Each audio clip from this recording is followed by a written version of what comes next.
शादी से पहले अरती जैतो समझ जहिया बारात तोहर जैतो गे जान। LIC music recording studio Triveniganj Supaul.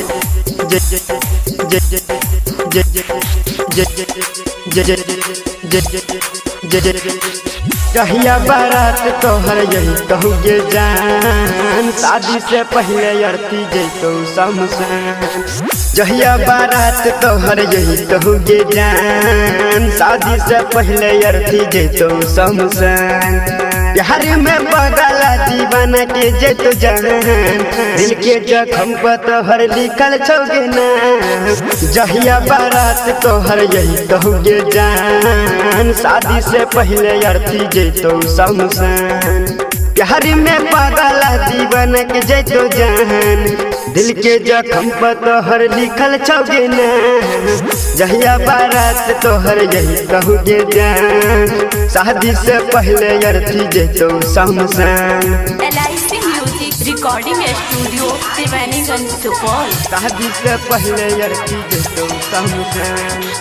जहिया बारात तोहर जैतो गे जान। शादी से पहले अरती जैतो शमशान। दूसरा नाम के मेहंदी छौरी अपना हाथे लगे भी। शादी हो तो ससुरा जेबी हमारा जान भूले भी। हमारा जान भूले भी। हमारा जान भूले भी।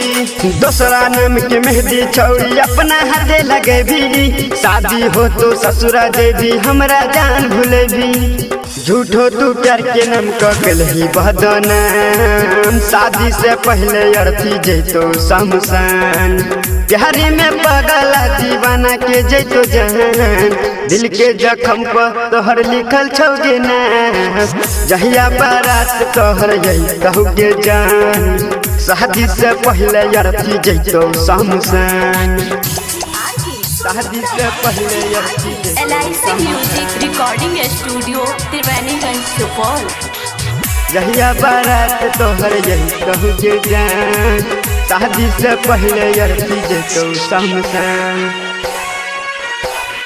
सोचने रही हो हम गे छौरी रानी तोरा बनेबो। बुलेट पर बैठा के पूरा सुपौल जिला घुरेबो। सुपौल जिला घुरेबो। सुपौल जिला घुरेबो। सोचने रही हो हम गे छौरी रानी तोरा बनेबो। बुलेट पर बैठा के पूरा मलमलिया घुरेबो। राइटर गुंजन राज के बन जही भी जान। सिंगर सुजीत के अरती जैतो शमशान। प्यार में पगला दीवाना के जैतो जान। दिल के जख्म पर तोहर लिखल छौगे ना। जहिया बारात तोहर जैतो गे जान। शादी से पहले अरती जैतो शमशान।